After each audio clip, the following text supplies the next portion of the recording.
O Céu e o Inferno. Parte 2. Capítulo 3. Espíritos em condições medianas.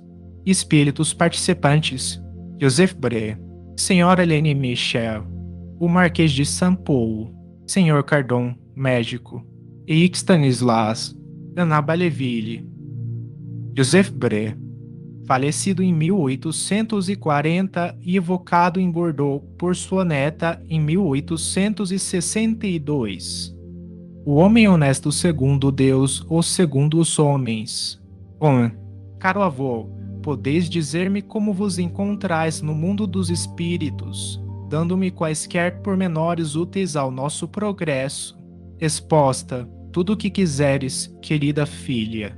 Eu espio a minha descrença, porém, grande é a bondade de Deus, que atende às circunstâncias. Sofro, mas não como poderias imaginar. É o desgosto de não ter melhor aproveitado o tempo aí na terra. 2. Pois não viveste sempre honestamente. Exposta, sim, no juízo dos homens, mas há um abismo entre a honestidade perante os homens e a honestidade perante Deus. E uma vez que desejas instruir-te, procurarei demonstrar-te a diferença. Aí, entre vós, é reputado honesto aquele que respeita as leis do seu país, respeito arbitrário para muitos. Honesto é aquele que não prejudica o próximo ostensivamente, embora lhe arranque muitas vezes a felicidade e a honra, visto o Código Penal e a opinião pública não atingirem o culpado hipócrita, podendo fazer gravar na pedra do túmulo um epitáfio de virtude. Julgam muitos terem pago sua dívida à humanidade. Não basta, para ser honesto perante Deus, ter respeitado as leis dos homens. É preciso, antes de tudo, não haver transgredido as leis divinas. O honesto aos olhos de Deus será aquele que, possuído de abnegação e amor, consagre a existência ao bem, ao progresso dos seus semelhantes, aquele que, animado de um zelo sem limites, for ativo na vida, ativo no cumprimento dos deveres materiais, ensinando e exemplificando aos outros o amor ao trabalho, ativo nas boas ações, sem esquecer a condição de servo ao qual o Senhor pedirá contas, um dia do emprego do seu tempo, ativo finalmente na prática do amor de Deus e do próximo. Assim, o homem honesto, perante Deus, deve evitar cuidadoso as palavras mordazes, veneno oculto sob flores, que destrói reputações e acabrunha o homem, muitas vezes cobrindo de ridículo. O homem honesto, segundo Deus, deve ter sempre cerrado o coração a quaisquer germes de orgulho, de inveja, de ambição. Deve ser paciente e benévolo para com os que o agredirem, deve perdoar do fundo da alma, sem esforços e, sobretudo, sem ostentação, a quem quer que o ofenda.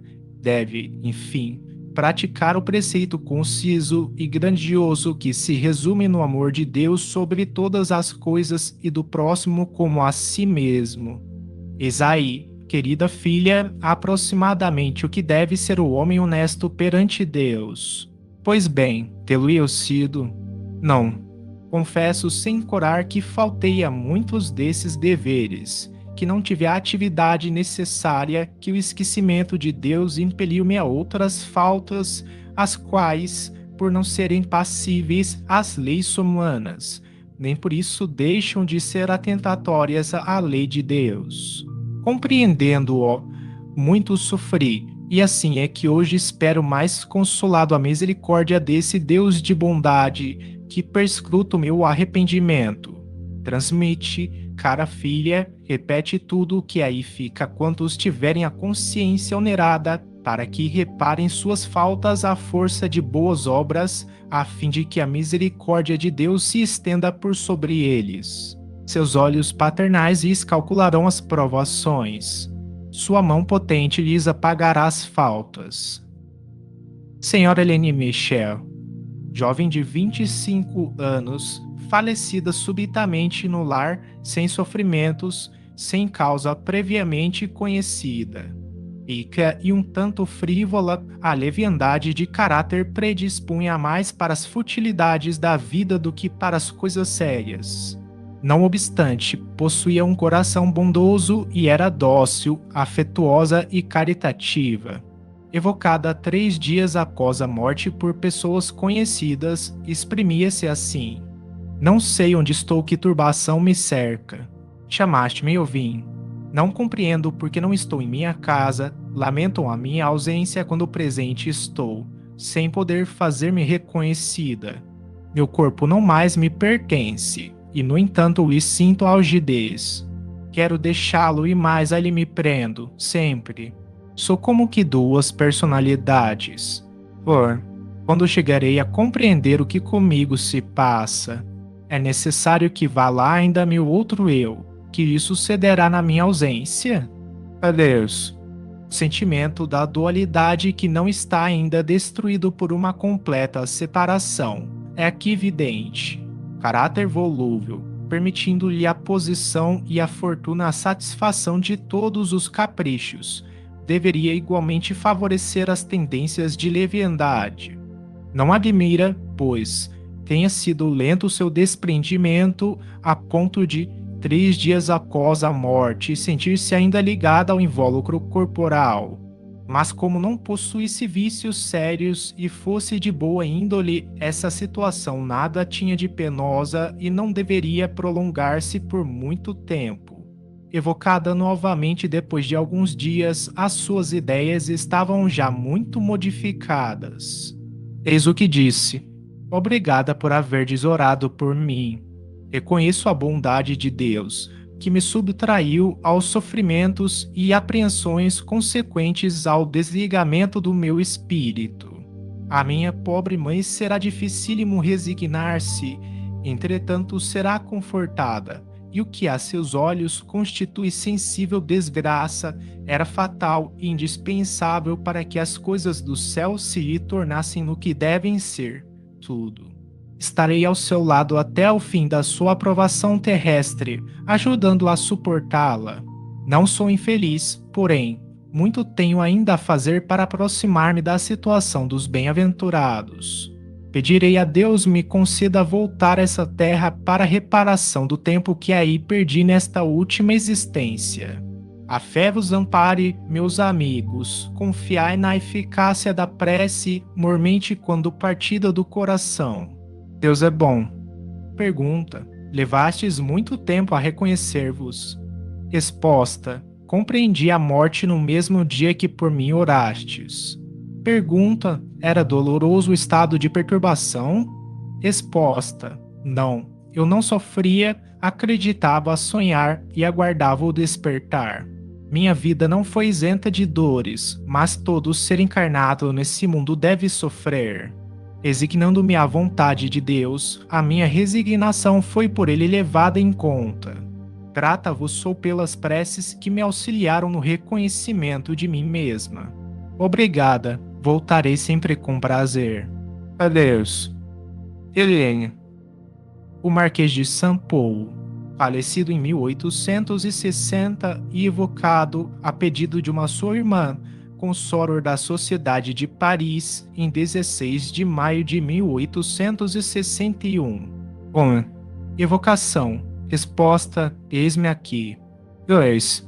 Vossa irmã pediu-nos para evocar-vos, pois, conquanto seja médium, não está ainda bastante desenvolvida. Resposta: responderei da melhor forma possível. 3. Em primeiro lugar, ela deseja saber se sois feliz. Resposta: estou na erraticidade, estado transitório que não proporciona nem felicidade nem castigo absolutos. 4. Permanecestes por muito tempo inconsciente do vosso estado? Resposta: estive muito tempo perturbado e só voltei a mim para bendizer da piedade dos que, lembrando-se de mim, por mim oraram. 5. E podeis precisar o tempo dessa perturbação? Resposta: não. 6. Quais os parentes que reconhecestes primeiro? Resposta: minha mãe e meu pai, os quais me receberam ao despertar, iniciando-me na nova vida. 7. A que atribuir o fato de parecer que nos últimos extremos da moléstia confabuláveis com as pessoas caras da terra? Exposta ao conhecimento antecipado pela revelação do mundo que viria a habitar. Vidente antes da morte, meus olhos só se turbaram no momento da separação do corpo, porque os laços carnais eram ainda muito vigorosos. Etio, como explicar as recordações da infância que de preferência vos ocorriam? Exposta ao fato de o princípio se identificar mais com o fim que com o meio da vida. Pergunta: como explicar isso? Resposta: importa dizer que os moribundos lembram e veem como miragem consoladora a pureza infantil dos primeiros anos. É provavelmente por motivo providencial semelhante que os velhos, à proporção que se aproximam do termo da vida, têm, por vezes, nítida lembrança dos mais ínfimos episódios da infância. 9. Porque, referindo-vos ao corpo, faláveis sempre na terceira pessoa? Resposta: porque era evidente como o voo disse e sentia claramente as diferenças entre o físico e o moral, essas diferenças, muito amalgamadas entre si pelo fluido vital, tornam-se distintíssimas aos olhos dos moribundos clarividentes. Eis aí uma particularidade singular da morte deste senhor. Nos seus últimos momentos, ele dizia sempre: ele tem sede, é preciso dar-lhe de beber, ele tem frio, é preciso aquecê-lo, sofre em tal ou tal região, etc. E quando se dizia: mas sois vós que tendes sede? Respondia: não, é ele. Aqui ressaltam perfeitamente as duas existências. O eu pensante está no espírito e não no corpo. O espírito, em parte desprendido, considerava o corpo outra individualidade que, a bem dizer, lhe não pertencia, era portanto ao seu corpo que se fazia mister descendentar e não a ele espírito.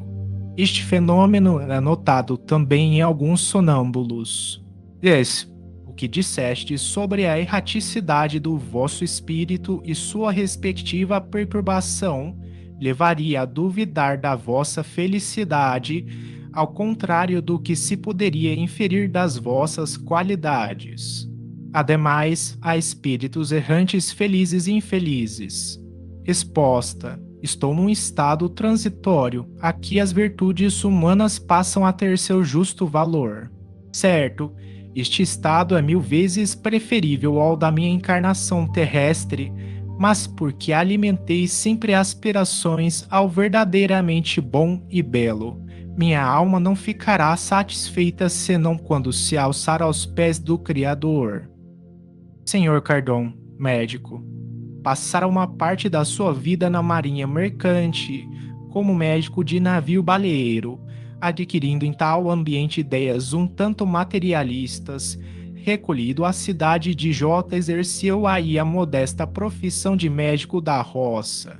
Havia algum tempo adquirido a certeza de estar afetado de uma hipertrofia do coração e, sabendo a moléstia incurável, deixava-se abater pela perspectiva da morte num estado de melancolia inconsolável. Predisse o dia certo do falecimento com antecipação de cerca de 2 meses, e, chegado o momento, ele reuniu a família para dizer-lhe o último adeus. Estando abirados do seu leito a esposa, a mãe, os 3 filhos e outros parentes, quando a primeira tentava erguê-lo, ele prostrou-se, tornando-se de um roxo lívido e fechando os olhos, pelo que foi julgado morto. A esposa colocou-se então de permeio, para ocultar aos filhos esse espetáculo. Minutos depois, o doente reabriu os olhos, sua fisionomia, por assim dizer, iluminada, tomou radiante expressão de beatitude e ele exclamou: ó meus filhos, belo, sublime, a morte, que benefício, que coisa suave. Morto, senti minha alma elevar-se bem alta, porém, Deus me permitiu voltasse para dizer-vos: não lamenteis a minha morte, que é a libertação. Eu não posso descrever-vos a magnificência de tudo quanto vi, as impressões que experimentei, mas não poderíeis compreendê-las. Ó meus filhos, comportai-vos sempre de modo a merecer esta inefável felicidade reservada aos homens de bem. Vivei conforme os preceitos da caridade, do que tiverdes. Dai uma parte aos necessitados. Minha querida mulher, deixo-te numa posição pouco lisonjeira.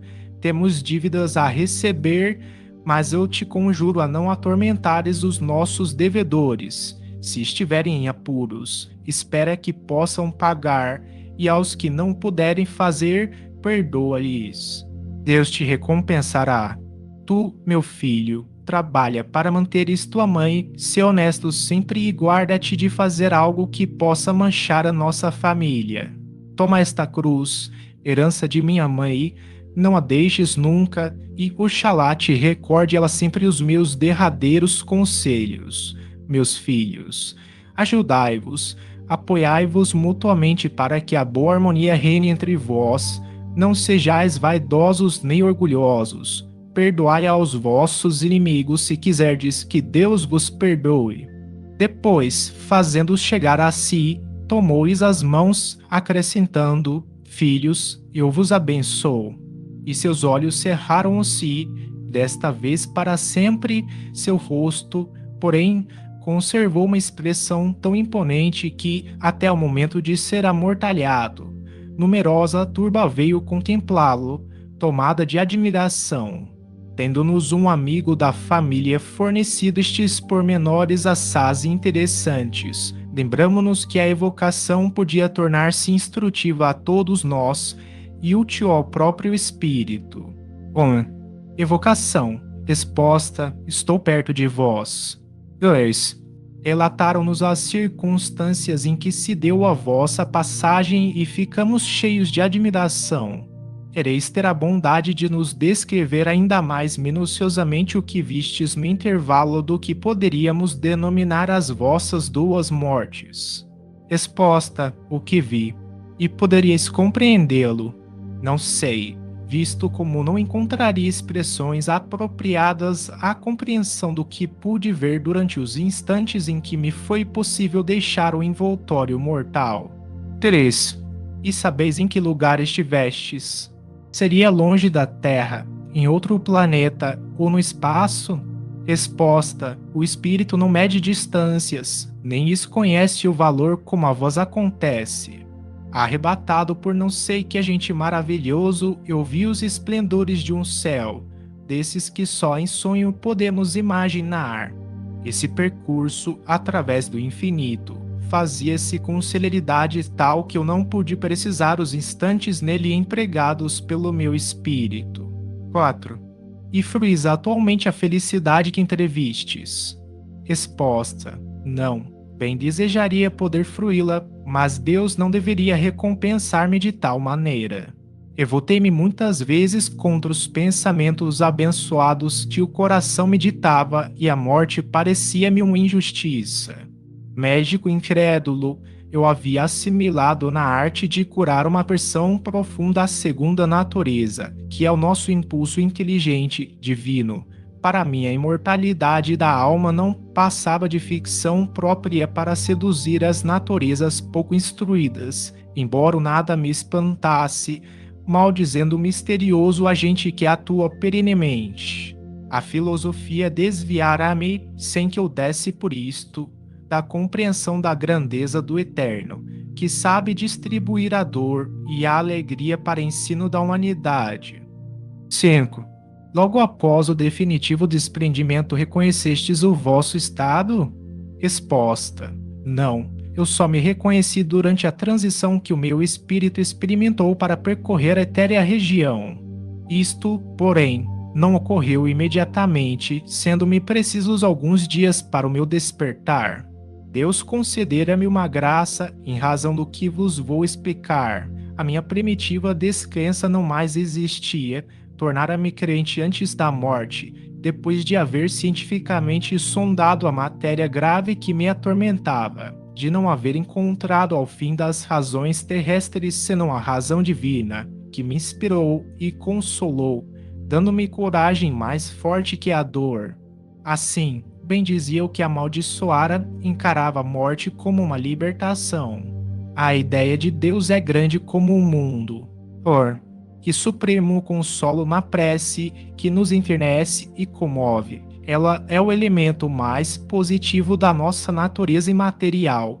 Foi por ela que compreendi, que criei firme, soberanamente e, por isso, Deus, levando em conta os meus atos, houve por bem recompensar-me antes do termo da minha encarnação.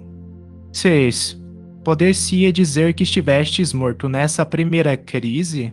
Exposta. Sim e não, tendo o espírito abandonado o corpo. Naturalmente a carne extinguia-se, entretanto, retomando posse da morada terrena, a vida voltou ao corpo, que passou por uma transição, por um sono.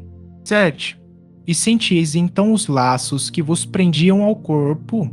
Exposta. Sem dúvida, o espírito tem um grilhão fortíssimo a prendê-lo, e não entra na vida natural antes que dê o último estremecimento da carne. 8. Como, pois, na vossa morte aparente e durante alguns minutos, pôde o vosso espírito desprender-se súbita, imperturbavelmente, ao passo que o desprendimento efetivo se fez acompanhar da perturbação por alguns dias. Parece-nos que no primeiro caso, os laços entre corpo e espírito subsistindo mais que no segundo. O desprendimento deverá ser mais lento, ao contrário justamente do que se deu. Exposta. Tendes muitas vezes evocado um espírito encarnado, recebendo respostas exatas. Eu estava nas condições desses tais, porque Deus me chamava e os seus servidores me diziam: vem. Obedeci, agradecendo-lhe o favor especial que houve por bem conceder-me para que pudesse entrever, compreendendo-a a sua infinita grandeza. Obrigado a vós, que antes da morte real me permitistes doutrinar os meus, para que façam boas e justas encarnações. 9. Donde provinham as belas palavras que após o despertar dirigistes à vossa família? Exposta. Era um reflexo do que tinha visto e ouvido. Os bons espíritos inspiravam-me a linguagem e davam fulgor à minha fisionomia. 10. Que impressão julgais ter a vossa revelação produzido nos assistentes, notadamente nos vossos filhos? Exposta. Surpreendente, profunda, a morte não é mentirosa, os filhos, por mais ingratos que possam ser, curvam-se sempre à encarnação que termina.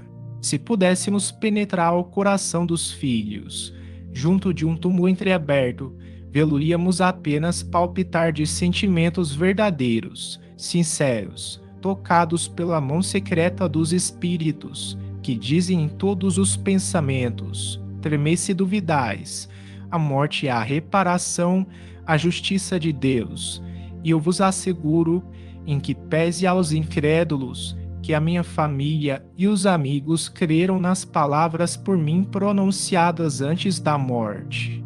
Eu era, ademais, intérprete de um outro mundo. 11.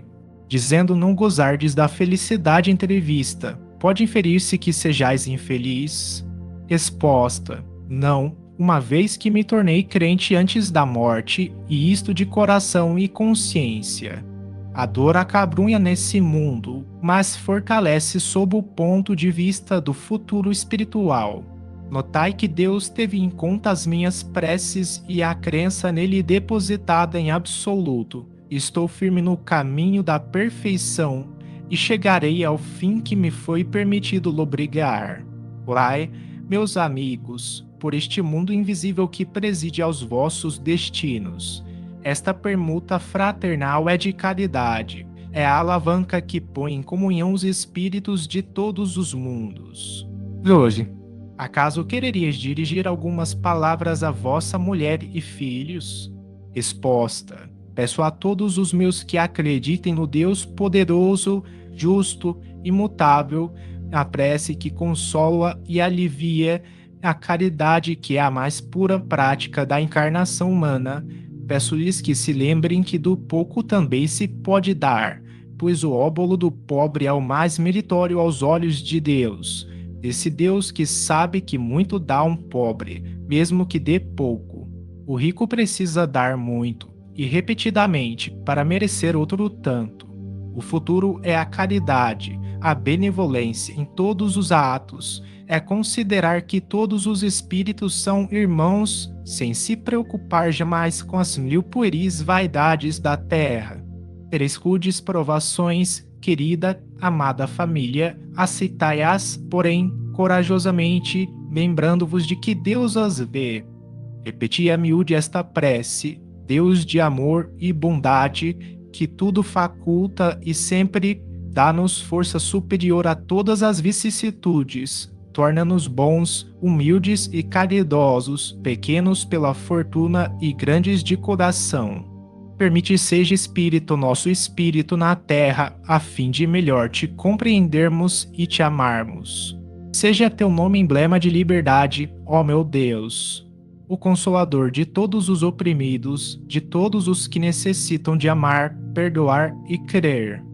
Cardon. Rick Stanislas. Comunicação espontânea. Sociedade de Paris, agosto de 1863. Que ventura nos proporcionam as emoções vivamente sentidas por calorosos corações. Suaves pensamentos que vindes a abrir o caminho da salvação a tudo que vive, que respira material e espiritualmente. Não deixe jamais o bálsamo consolador de derramar-se profusamente sobre vós e sobre nós. De que expressões nos servirmos, que traduzam a felicidade dos irmãos desencarnados ao perscrutarem o amor que une a todos.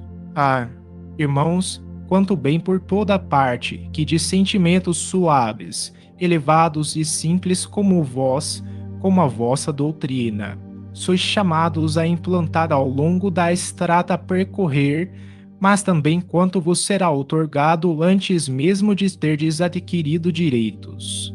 Assisti a tudo quanto se passou esta noite, ouvi, compreendi e vou procurar a meu nuto cumprir o meu dever e instruir a classe dos espíritos imperfeitos. Ouvi, eu estava longe de ser feliz, abismado na imensidade, no infinito, os meus padecimentos eram tanto mais intensos, quanto difícil me era compreendê-los. Bendito seja Deus, que me permitiu vir a um santuário, que não pode ser franqueado impunemente pelos maus. Amigos, quanto vos agradeço, quanto de forças entre vós recobrei. Homens de bem, reuni-vos constantemente, estudai, uma vez que não podeis duvidar dos frutos das reuniões sérias, os espíritos que têm muito ainda a aprender, os que ficam voluntariamente inativos, preguiçosos e esquecidos dos seus deveres, podem encontrar-se, em virtude de circunstâncias fortuitas ou não, aí entre vós, e então, fortemente tocados, quantas vezes lhes é dado, reconhecendo-se, inscreverem o fim, o objetivo cobiçado, ao mesmo tempo que procurarem, fortes pelo exemplo que lhes dais, os meios de fugir ao penoso estado que os avassala. Com grande satisfação me constituo intérprete das almas sofredoras, porquanto é a homens de coração que me dirijo, na certeza de não ser repelido. Ainda uma vez aceitai, pois, homens generosos, a expressão do meu reconhecimento em particular, em geral de todos a quem tanto bem tendes feito, talvez sem o saberdes. Rick Stanislas. O guia do médium, meus filhos, este é um espírito que sofreu por muito tempo, transviado do bom caminho. Agora compreendeu os seus erros, arrependeu-se e volveu os olhos para o Deus que negara. A sua posição não é a de um feliz, porém ele aspira à felicidade e não mais. Sofre. Deus permitiu-lhe esta audição para que desça depois a uma esfera inferior, a fim de instruir e estimular o progresso de espíritos que, como ele, transgrediram a lei. É a reparação que lhe compete. Afinal, ele conquistará a felicidade, porque tem força de vontade. Senhora Ana Belleville, jovem mulher falecida aos 35 anos após cruel enfermidade. Vivaz, espirituosa, dotada de inteligência rara, de meticuloso critério e eminentes qualidades morais, esposa e mãe de família devotada, ela possuía, até mais, uma integridade de caráter pouco comum e uma fecundidade de recursos que a trazia sempre a coberto das mais críticas eventualidades da existência, sem guardar ressentimento das pessoas de quem poderia queixar-se, estava sempre pronta a prestar-lhes oportuno serviço. Intimamente ligados à sua pessoa desde longos anos, podemos acompanhar todas as fases da sua existência, bem como todas as peripécias do seu fim.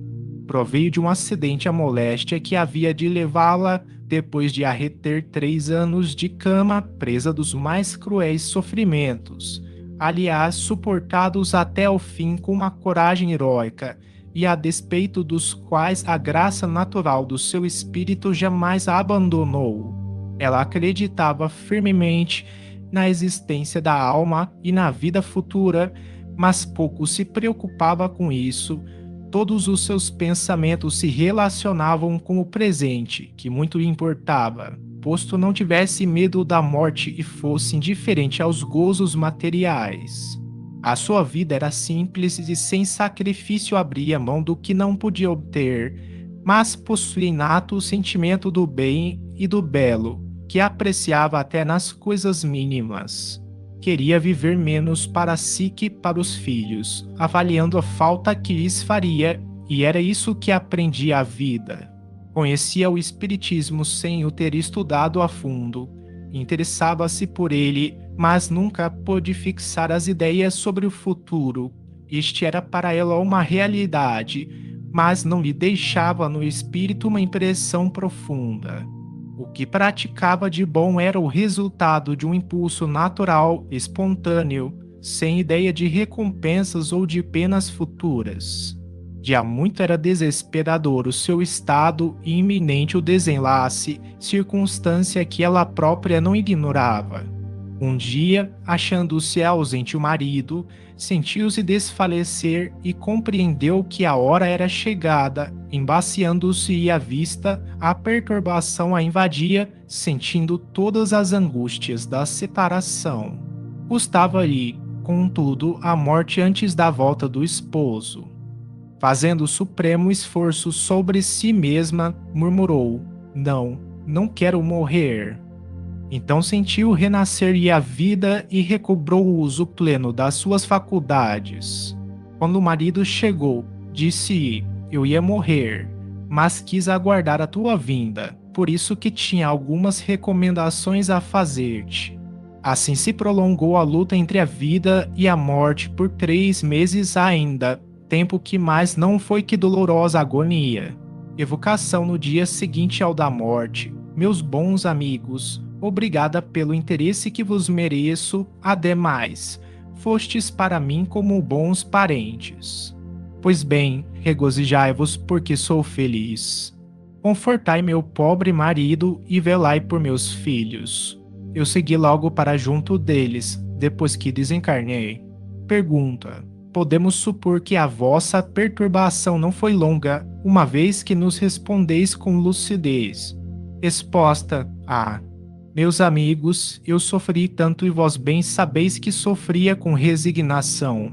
Pois bem, a minha provação está concluída. Não direi que esteja completamente libertada, não, mas o certo é que não sofro mais, e isso para mim é um grande alívio. Desta feita estou radicalmente curada, porém, preciso ainda do auxílio das vossas preces para vir mais tarde colaborar convosco. Pergunta: qual poderia ser a causa dos vossos longos sofrimentos? Resposta: um passado terrível, meu amigo. Pergunta: podeis revelar-nos esse passado? Resposta: deixai que eu esqueça um pouco, paguei o tão caro. Um mês depois da morte, pergunta: agora que deveis estar completamente desprendida e que melhor nos reconheceis, muito estimaríamos ter convosco uma palestra mais explícita. Podereis, por exemplo, dizer-nos qual a causa da vossa prolongada agonia? Estivestes durante 3 meses entre a vida e a morte. Exposta, obrigada, meus amigos, pela vossa lembrança como pelas vossas preces. Quão salutares me foram estas, e como concorreram para minha libertação.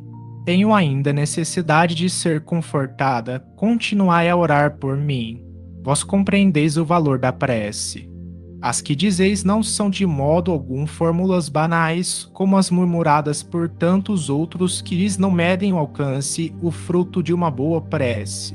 Sofri muito, porém os meus sofrimentos foram largamente compensados, sendo-me permitido estar muitas vezes perto dos queridos filhos, que deixei com tanto pesar.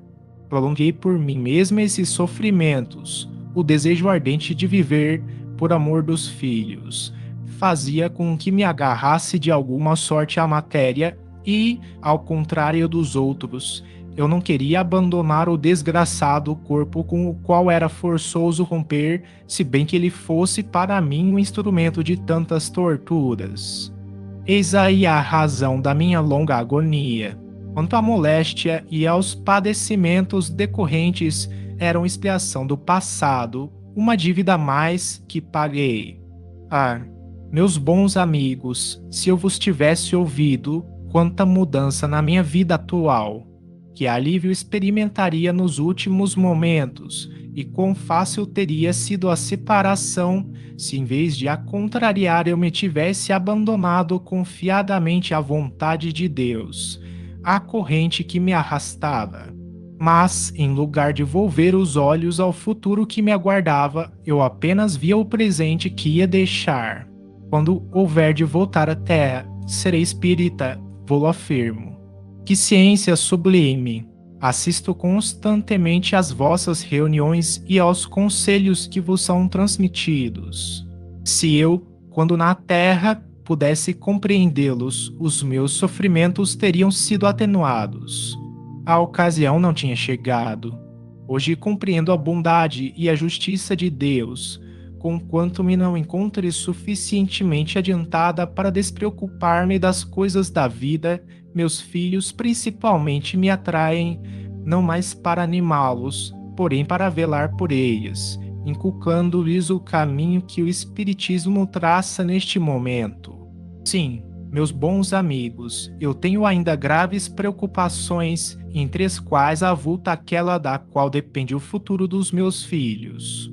Pergunta: podeis ministrar-nos quaisquer informações sobre o passado que deplorais? Resposta: meus bons amigos, estou pronta a confessar-me. Eu tinha desprezado o sofrimento alheio, vendo indiferente os sofrimentos da minha mãe, a quem chamava doente imaginária.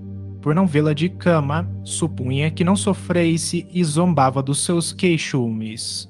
Eis como Deus castiga. 6 meses depois da morte. Pergunta: agora que um tempo assaz longo se passou desde que deixastes o invólucro material, tende a bondade de descrever-nos a vossa posição e ocupações no mundo espiritual. Resposta: na vida terrestre, eu era o que vulgarmente se chama uma boa pessoa, antes de tudo, porém prezava o meu bem-estar, compassiva por índole, talvez não fosse capaz de penoso sacrifício para minorar um infortúnio. Hoje tudo mudou, e posto seja sempre a mesma, o eu de outrora modificou-se.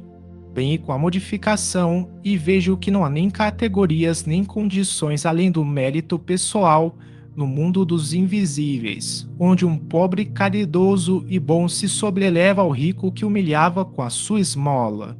Velo especialmente pelos que se afligem com tormentos familiares, com a perda de parentes ou de fortuna. A minha missão é reanimá-los e consolá-los, e com isso me sinto feliz. Ana, importante questão decorre dos fatos supramencionados. Eila, poderá uma pessoa, por esforço da própria vontade, retardar o momento de separação da alma do corpo? Resposta do Espírito São Luís. Resolvida afirmativamente, sem restrições, esta questão poderia dar lugar a consequências falsas. Certamente, em dadas condições, pode um espírito encarnado prolongar a existência corporal a fim de terminar instruções indispensáveis, ou, ao menos, por ele como tais julgadas. É uma concessão que se pode fazer, como no caso vertente, além de muitos outros exemplos. Esta dilação de vida não pode, porém, deixar de ser breve, visto como é defeso ao homem inverter a ordem das leis naturais, bem como retornar de modo próprio à vida, desde que ela tenha atingido o seu termo. É uma assustação momentânea apenas. Preciso é, no entanto, que da possibilidade do fato não se conclua sua generalidade, tampouco que dependa de cada qual prolongar por este modo a sua existência. Como provação, para o espírito ou no interesse de missão a concluir, os órgãos depauperados podem receber um suplemento de fluido vital que lhes permita prolongar de alguns instantes a manifestação material do pensamento. Estes casos são excepcionais e não fazem regra. Tampouco se deve ver nesse fato uma derrogação de Deus à imutabilidade das suas leis, mas apenas uma consequência do livre-arbítrio da alma que, no momento extremo, tem consciência de sua missão e quer, a despeito da morte, concluir o que não podia até então.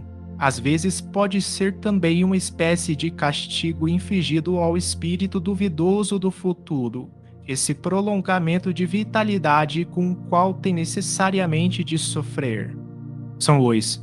Poder-se ainda admirar a rapidez relativa com que se desprendeu este espírito, dado o seu apego à vida corporal. Cumpre, porém, considerar que tal apego nada tinha de material nem sensual, antes possuindo mesmo a sua face moral, motivado como era pelas necessidades dos filhos ainda tenros. Enfim, era um espírito adiantado em inteligência e moralidade. Por mais umbral, e poder-se-ia considerá-lo um dos espíritos dos mais felizes. Não havia, portanto, nos laços perispiríticos a tenacidade resultante da identificação material. Pode dizer-se que a vida, debilitada por longa enfermidade, apenas se prendia por tênues fios que ele desejava impedir se rompessem. Contudo, a sua resistência foi punida com a dilação dos sofrimentos concernentes à própria moléstia e não com a dificuldade do desprendimento. Assim, realizado este, eis porque a perturbação foi breve. Um outro fato igualmente importante decorre desta, como da maior parte das evocações feitas em épocas diversas, mais ou menos distantes da morte, é a transformação gradual das ideias do espírito, cujo progresso se traduz, não por melhores sentimentos, mas por uma apreciação mais justa das coisas. O progresso da alma na vida espiritual é, portanto, um fato demonstrado pela experiência. A vida corporal é a prática desse progresso, a demonstração das suas resoluções, o cadinho em que ele se depura. Desde que a alma progrida depois da morte, a sua sorte não pode ser irrevogavelmente fixada, porquanto a fixação definitiva da sorte é, como já o dissemos, a negação do progresso. E não podendo coexistir simultaneamente as duas coisas, resta a que tem por si a sanção dos fatos e da razão.